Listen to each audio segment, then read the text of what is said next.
to do what?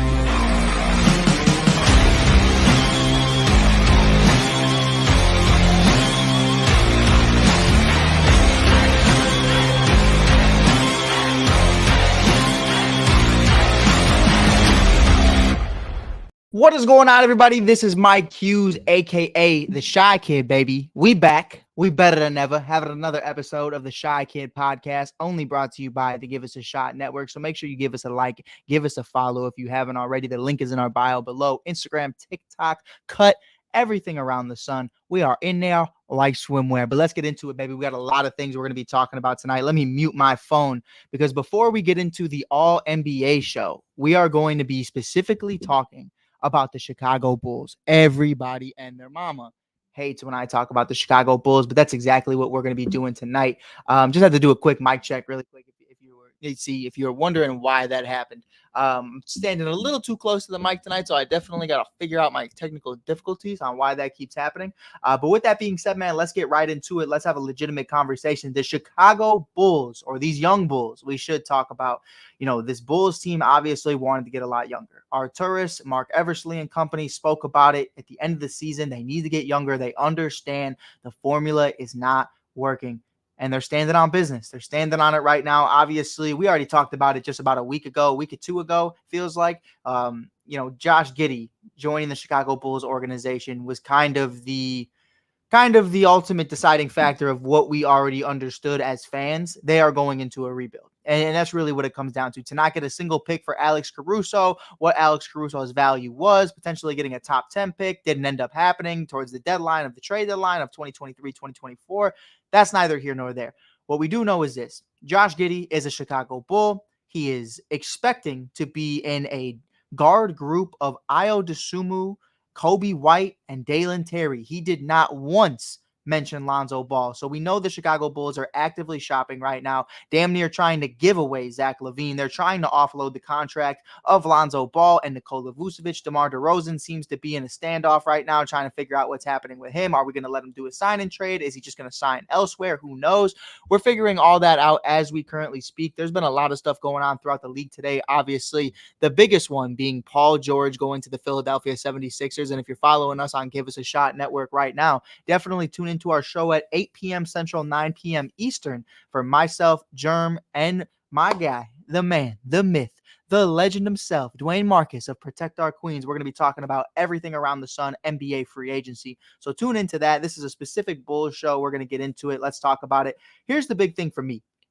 The big three of the Chicago Bulls in Nikola Vucevic, Zach Lavine, and DeMar DeRozan is over. It is. You know, the young Bulls are here. We're going to talk about what the Chicago Bulls did this past week, what we're going to do moving forward, and how we're going to continue to develop. But let's talk about what the Bulls did throughout the last 24 to 48 hours. Number one, Patrick Williams extended on a 5-year, $90 million deal, $18 million annually. The salary cap is now up to, I believe, $140 million. So that's a pretty solid deal when you look at it moving forward. On top of that, Patrick Williams being 21, 22 years old, it's only room to improve. You know, I look at this deal, re-signing Patrick Williams to me isn't bad whatsoever. I know a lot of fans are upset about it. A lot of fans think he just stands there, stands still pat. He doesn't do a single thing for this organization. But let's remember, this was a player that came off the bench at Florida, drafted number 4 overall to an already crowded offense in Zach Lavine,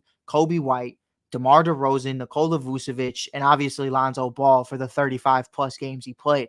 But with that being said, understanding that Pat never really got an opportunity to be a number 1, number 2 option on this team. That's just truth. And when he did have those opportunities, he was either injured or just didn't really live up to the hype. But we saw a lot from Patrick Williams in 2023, 2024, and I kind of want to talk about it right now because I do think it is important. If you see me looking down, pulling up the stats, because I don't want to get anybody, I don't want to, give anybody discredit. I got to give them their flowers. 2024, Patrick Williams, 10 points per game, 3.9 rebounds, about 4, we can round up, and 1 assist per game, shooting 44.3% from the field. The big story for me, though, about Patrick Williams, we already knew defensively he's a dog. He gets after it. He does the nitty-gritty, dirty work that nobody else wants to do. And I think he can continue to excel, and get better every single day. But the big thing about Patrick Williams that I really found interesting in 2024 was the three-point shooting. 2024, he shot I mean, we're going to get into it. A 39.9% from three. One of the Bulls' best three-point shooters outside of Kobe White by far. And that's something that I think he can continue to bring to this team, continue to be better every single day. This is something that I think, we talk about it all the time. Continuity. But if your continuity is crap every single year, it doesn't change the fact that it's crap. It's the same crap it was last year, the year before that, and it's going to be the same crap next year that it is this year. And that's just what it is. But when it comes to Patrick Williams, I see him progressing. I see him finding his stride. Would I love for him to be able to create his own shot off the dribble? Sure.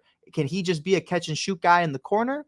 It seems more realistic that that's the case, but can we see him continue to grow in this 2024-2025 season? I think it's definitely possible. That's really what I'm looking forward to. Now, shooting 39.9%, damn near 40% from three is extremely impressive for a guy who notoriously wasn't great at shooting the three ball in college. So I think that's something that I'm taking into consideration going into this season is I want to see more of that from Patrick Williams, a higher volume of shots, continuing to be the best version of himself as a teammate and as a player on the court and off.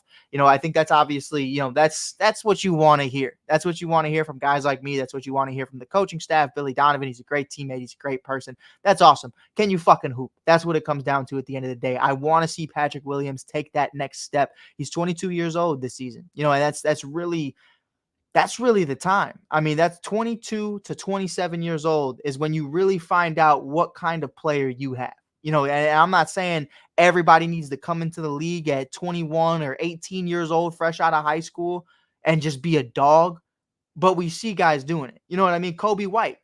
The Bulls extended Kobe White a season ago, and it's looking like a phenomenal deal just a year later. He has become a franchise caliber player, at least to the Bulls standards. I'm not saying he's a number one on a championship team. I'm not saying he's a franchise player anywhere else, but he proved to us that he can be more than a role player after previously drafting him number 7 overall out of North Carolina just a few years ago.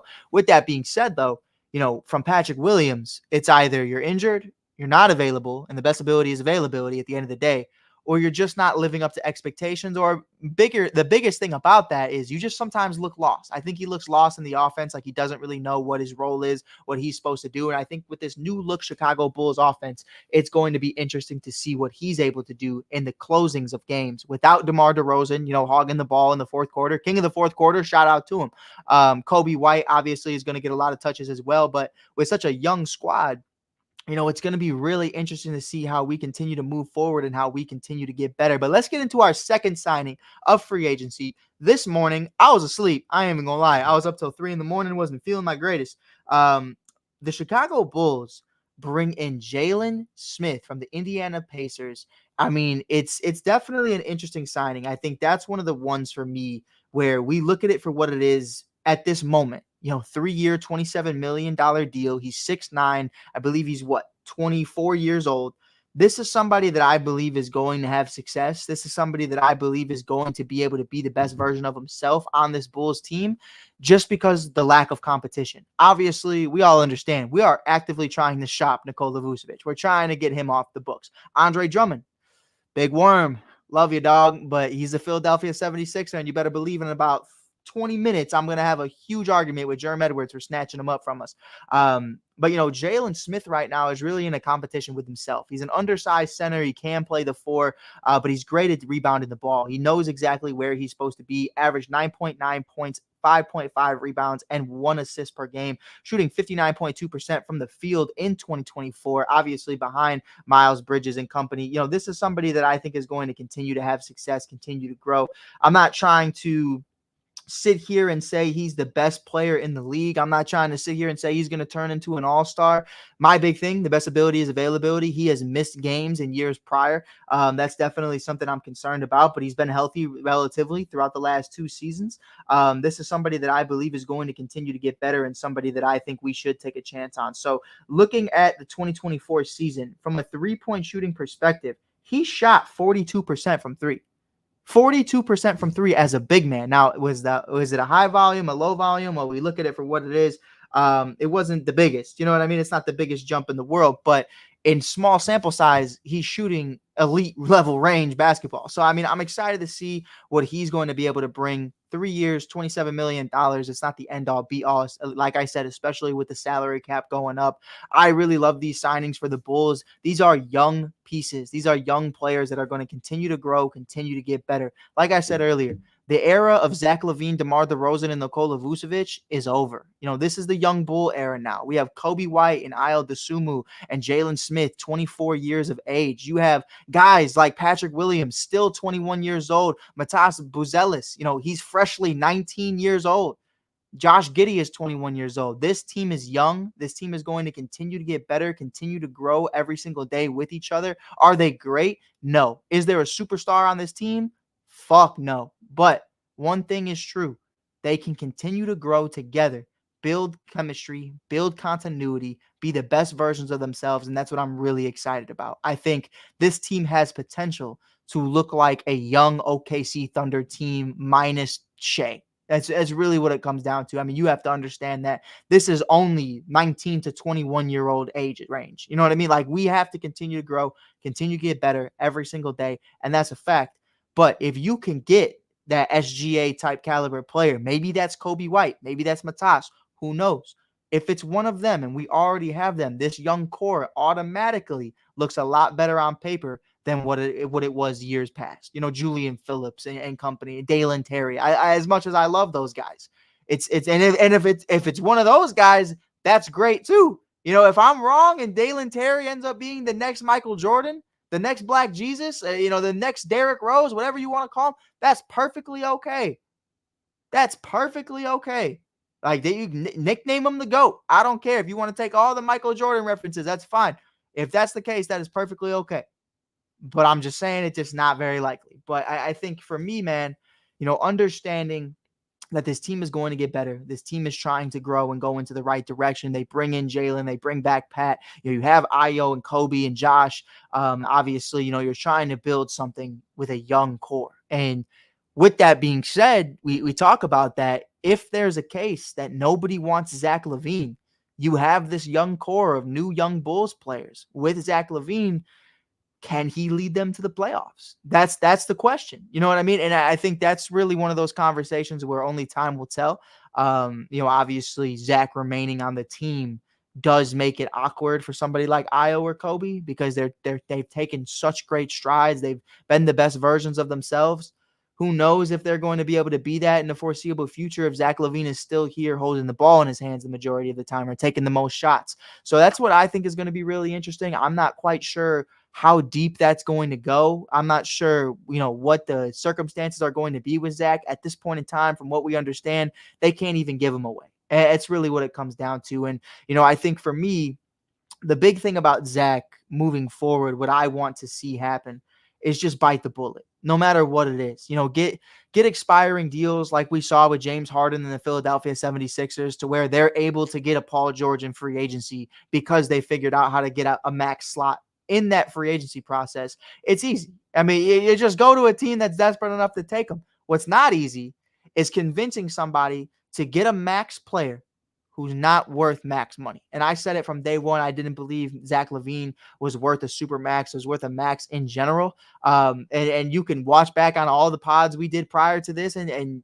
I stood 10 toes on it. And if I was wrong, I was wrong. But I don't think I was, because otherwise I think Zach Lavine would have been gone already. But, I think at the end of the day, if Tobias Harris can get a 2-year, $52 million deal, there is a place for Zach Lavine in the NBA. So, I'm not completely lost yet on the giving up on Zach thing. I just think there is a potential chance that Zach Lavine may have to play some games in the 2024 season with the Chicago Bulls in order to get his trade value back up. But, it'll be interesting, man. It'll be interesting. But one person who's definitely not going to be here is DeMar DeRozan. According to the Sun-Times, a source said earlier today, this one hurt. This one hurt in the feels, 110%. A source told the Sun-Times late Sunday night that the Alex Caruso-Josh Giddey trade was the final straw in DeMar DeRozan's mind on any sort of return, as the 34-year-old will now use his free agency to shop elsewhere. To sum that up, Giddey's in, DeMar is out. I mean, he's completely over it. And it makes sense. Alex Caruso, not only all NBA defense, but the heart and soul of the Chicago Bulls core of his Lonzo Ball, DeMar DeRozan, Zach Lavine, et cetera, et cetera. It makes sense. You know what I mean? Debo understands they're shopping Zach. He understands that Caruso is gone. So you're going to continue to get younger. You bring in a guy like Josh, and it's like, you see the writing on the walls. You bring in a 19-year-old in Matas, in Matas. I forgot his last name for a second. I'm sorry. Bullzelis. So it's going to be a lot of fun to see what that team can do, but DeMar's not here to have fun. DeMar's not here to be a mentor. DeMar is here to try to compete and win a championship. And I think that's really where DeMar is at right now. We're going to have a total episode and breakdown of this tomorrow with some of my guys, some Bulls and NBA experts. But the big thing right here that I'm going to be looking forward to is really just breaking down the sign and trade possibility with DeMar DeRozan. We are going to get assets for DeMar. Don't get it twisted. And I'm hoping and praying it's not like the assets the Golden State Warriors just got from the Dallas Mavericks for Klay Thompson, which was just a couple of second-round picks. So, I'm hoping we get some young assets. If I had to guess today, I would imagine DeMar DeRozan is going to LA, whether that is with the Clippers organization or the Lakers. If it's the Clippers, I could definitely see a Terrence Mann type switch, because obviously they bring back James Harden. They still have Kawhi. You're going to bring in DeMar. Terrence Mann has just been sitting behind guys like James Harden and Russell Westbrook for years. So it's his time. It's his time to shine. It's his time to flourish. And I think Terrence Mann on the Bulls would be a lot of good. Other than that, when you look at the LA Lakers perspective, arguing with my guy Frankie the Yankee over there at the ASAP Network, I've been talking to him, man. And he told me, no way, no how are we going to be getting Austin Reeves for DeMar DeRozan. But I mean, if you think about it, and listen, I'm not saying this is what I would do if I was a Lakers organization, but they're obviously trying to abide by the LeBron James logic of we have 1 to 2 years to compete right now, because you don't know what's going to happen with AD after Bron leaves. You don't know how long Bron's going to stick around. Bronny is here, so obviously we're still catering to the LeBron James era. With that being said, Austin Reeves averaging 15 points per game. You switch him out with the king of the fourth quarter averaging 24 points per game in DeMar DeRozan, an all-star just a couple of years ago. That's something I can get behind. That's something I would believe in. Now, do Lakers fans want to do that? Fuck no, probably not. They probably want to trade away D'Angelo Russell or Rui Hachimura or someone along those lines. And if I'm the Bulls, I'm not going for that. You know what I mean? And if it comes down to it, you kind of got to go for that.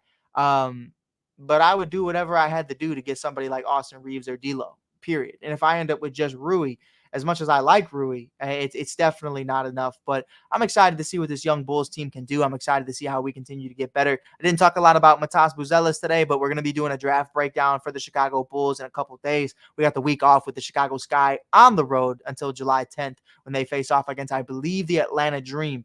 So I appreciate you guys tuning in. Appreciate you guys being here. Check me out in about 15 minutes or less on Give Us a Shot Network. We're doing an NBA show, the Network NBA show, with Jerm Edwards and Dwayne Marcus from Protect Our Queens and Stuff About Sports. Give Us a Shot Network. I am Mike Hughes, a.k.a. The Shy Kid. You can check us out on the Shy Kid podcast or on the Shy Kid on TikTok and Instagram. We just hit 48,000 followers. Absolutely insane. I appreciate every single one of you guys. It's a blessing every single day to be able to talk nonsense every single day. Can't stress that enough. Every single day I'm talking nonsense. So until then, man, see red, trust the process. Welcome to the Bulls rebuild, baby. We'll be back with more news, more updates on everything NBA. Peace.